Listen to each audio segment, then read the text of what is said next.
இயேசு கிறிஸ்துவின் நாமத்தில் உங்கள் யாவருக்கும் அன்பின் வார்த்தைகளும் ஸ்தோத்திரங்களை எடுக்கிறேன். ஆண்டவராகிய தேவன் தொடர்ந்து நம்மை ஆசீர்வதிப்பார். இன்னொரு எபிசோடில் உங்களை சந்திப்பதில் நான் மிகுந்த சந்தோஷமாக இருக்கிறேன். கர்த்தருடைய கரம் நம்மை பாதுகாத்து எல்லா தீமைகளுக்கு விலக்கி நம்மை ரட்சித்து நாச மோசங்களுக்கு கர்த்தர் பாதுகாக்கிற தேவனாக இருக்கிறார். அதனால் தொடர்ந்து இந்த வசனங்களை கவனிங்க. அநேகருக்கு இது ஆசீர்வாதமாக இருக்குது. பலர் இதில் பிரயோஜனப்படுறாங்க. குறிப்பாக வெளி தேசத்தில் இருக்கிறவங்க, இராணுவத்தில் இருக்கிறவங்க, இன்னும் பல இடங்களில் வெளியே போய் ஒர்க் பண்ணுறவங்களுக்கு இந்த வார்த்தைங்க உங்கள் குடும்பத்தில் இருக்கிறவங்க நீங்கள் ஷேர் பண்ணி விடுவில்லைனால் இந்த வார்த்தை அவங்களுக்கும் ஆசீர்வாதமாக இருக்கும்.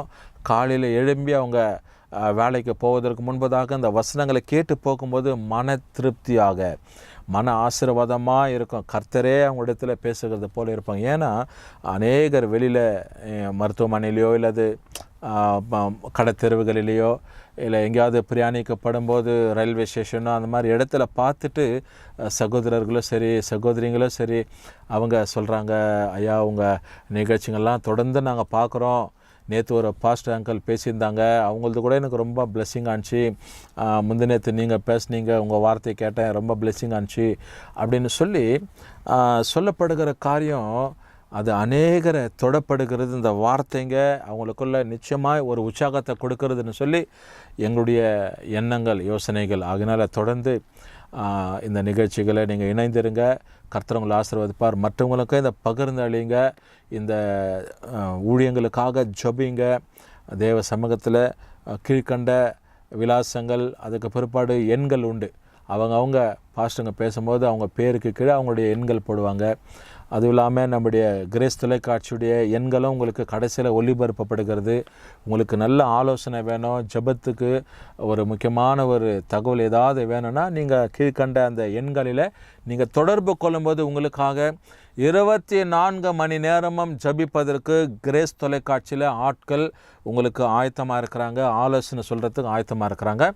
ஸோ இந்த வார்த்தைகளை நம்ம கேட்டு இந்த கால நேரத்தில் நம்ம ஆசீர்வதிக்கப்படுவோம். கர்த்தர் நம்மை தொடர்ந்து நடத்துவார். தேவ சமூகத்தில் ஒரு குறிப்பிட்ட வார்த்தை யாத்ராகமத்தின் புத்தகம் 15ஆம் அதிகாரம் 26வது வசனம். The book of Exodus chapter 15 verses 26 says like this. அந்த வார்த்தையில் பாருங்கள், கடைசி பகுதியில் ரொம்ப அழகாய் ஆண்டவருடைய வார்த்தை முடிக்கப்படுகிறது. நானே உன் பரிகாரியாகிய கர்த்தர் என்றார். பரிகாரியான கர்த்தர். ஐ ஆம் தை healer. A beautiful word, a small word. I am thy healer. நானே உனக்கு எப்படி இருக்கிறார்னா பரிகாரியாக இருக்கிறேன்னு சொல்கிறாரு. For I am the Lord that healeth thee. நானே உன்னை குணப்படுத்துகிறவர்னு சொல்லி கர்த்தர் இந்த இடத்துல சொல்லப்படுகிறார்.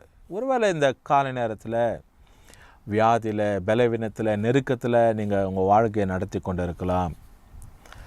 ஏற்கனவே ஒரு எபிசோடில் நான் சொல்லியிருக்கிறேன், ஒரு குடும்பம் எனக்கு தெரிஞ்ச அறிமுகமான குடும்பம். அந்த குடும்பத்தில் ஜெபத்திற்காகவோ இல்லது நலம் விசாரிக்கிறதுக்காக தொலைபேசியில் தொடர்பு கொள்ளும்போது இல்லை சில சமயத்தில் அவங்களே தொடர்பு கொள்வாங்க, பாஸ்டர்கிட்ட பேசுவோம். அப்போது வீட்டில் எப்படி இருக்கிறாங்க எல்லாம் நம்ம வழக்கமாக விசாரிப்பதில்லை. அப்படி விசாரிக்கப்படும் போது சொல்லுவாங்க, இல்லை மருத்துவமனைக்கு போயிருந்தோம், இப்படி ஆயிடுச்சு அப்படி ஆயிடுச்சு, ஏதாவது ஒரு காரணத்தை காட்டிக்கொண்டே இருப்பாங்க. வியாதி, பலவீனம், வயிற்றுப்போக்கு, தலைவலி, தலை சுற்றுதல், கண்ணு மங்கலாக இருக்குது, காதில் பிம்பமாக சவுண்ட் ஏதோ சத்தம் கேட்குதுன்னு சொல்லி ஏதாவது ஒரு காரியத்தை சொல்லிக்கொண்டே இருப்பாங்க. ஏதாவது ஒரு சாக்கு. பிசாசு அப்படி தந்திரமாய் செயல்படுவான். சரீரத்தை அப்படியே உருக்கொலைச்சுடுவான். கால்களில் வீக்கம், கால்களில் வலிங்க, தலையில் வலி, இடுப்பு வலி, கண்கள் மந்தமாக்கப்படுகிறது, இருதயம் மந்தமாக்கப்படுகிறது. இப்படிப்பட்ட காரியங்களை கொண்டு வருகிறவன் பிசாசு. இப்படி தேவ சமூகத்தில் நம்ம கற்றறிந்து அதில் உபவாசம் பண்ணி ஜபிக்கும் போது ஆண்டவர் அதிலிருந்து நமக்கு விடுதலை தருகிற தேவனாக இருக்கிறார். பாருங்கள், இப்போது குறிப்பிட்ட குடும்பங்களில் எப்போதும் வியாதிகளாக இருக்கும்.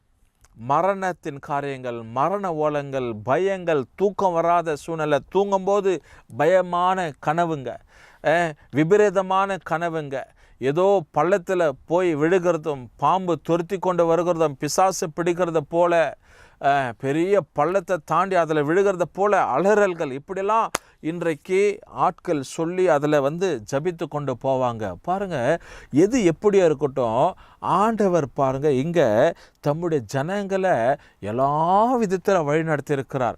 எகிப்துக்கு வந்த ஒரு வியாதியை நான் வர பண்ணேன்னு சொல்கிறார். அப்போ இஸ்ரவேல் ஜனங்களை தேவன் அதிகமாக நேசித்தார். The Lord loved the people of Israelites. அவருடைய ஜனமாக இருக்கிற தம்முடைய பிள்ளைகள் அதிகமாக நேசித்து ஆண்டவர் பாருங்க எல்லா விதமான கொடூரமான காரியங்களுக்கு ஆண்டவர் விலக்கி இருக்கிறாரு, நன்மை செய்திருக்கிறாரு, தீமையை இல்லாதபடி கர்த்தர் பாதுகாத்து இருக்கிறாரு. இப்படிப்பட்ட ஆசீர்வாதமான வாழ்க்கையை யாருக்கு தேவன் கொடுத்தார்னா, தம்மையே அண்டி கொண்டிருந்த தம்மையே நம்பியிருந்த இஸ்ரவேல் ஜனத்திற்கு கர்த்தரே பாதுகாப்பாய், கர்த்தரே அரணம் கோட்டையுமாய் மதிலுமாய் இருந்து ஆண்டவர் எல்லாவற்றுக்கும் பாதுகாத்து இங்கே கடைசியில் எழுதுகிறாரு. என்ன சொல்கிறார் பாருங்க, எகிப்துக்கு வரப்பண்ணின வியாதிகளில் ஒன்றையும் உனக்கு வரப்பண்ணேன், நானே உன் பரிகாரியாக கர்த்தர். அப்போ எகிப்துக்கு ஆண்டவராக தேவன் என்ன பண்ணனா, இஸ்ரவேலுக்கு விரோதமாக செயல்பட்டதுன்னு சொல்ல வியாதிங்க, தவளைங்க, பேனுங்க, ரத்தம் தண்ணீரை ரத்தமாய் மாறுகிறது, இன்னும் அப்படியே கொப்பளங்கள், என்னென்ன வியாதி அவங்க போராட்டமாய் படணுமா அவ்வளவு வியாதியும் ஆண்டவர் என்ன பண்ணார், ஜனங்க மனம் மாறணும்னு சொல்லி அனுமதித்தார். அதே விதத்தில் ஆண்டவர் தம்முடைய பிள்ளைகளாக இருக்கிற இஸ்ரவேல் ஜனங்களை பாதுகாத்தார். What a mightyful God is. தேவன் அற்புதமான செயல்களை செயல்படுத்துகிறவர். அவருடைய காரியங்களை நாம் நிச்சயமாக புரிந்து கொள்ளவே முடியாது. We cannot understanding his doings. ஆண்டுடைய செயல்பாடுகள் நம்ம புரிந்து கொள்ள முடியாது. ஒரு சின்ன வியாதி, ஒரு பிரச்சனை தேவ சமூகத்தில் உருக்கமாய் நம்ம ஜெபிக்கும்போது, மனத்தாழ்மையாக ஜெபிக்கும்போது, தேவ சமூகத்தில் இருதயத்தை ஊற்றி ஜெபிக்கிறது கர்த்தர் கட்டாயம் மனம் இறங்குகிற தேவனாக இருக்கிறார். அந்த காரியத்தில் கர்த்தர் துணை நின்று பாதுகாக்கிற தேவன். அவர் தான் நமக்கு எல்லாவற்றுக்குமாக இருக்கிறார். அவர் தான் நமக்கு மீட்பராக இருக்கிறார். அவர் தான் நமக்கு பாதுகாப்பாக கண்காணியாய், அவர் தான் நமக்கு எல்லாமாக இருக்கிறார்.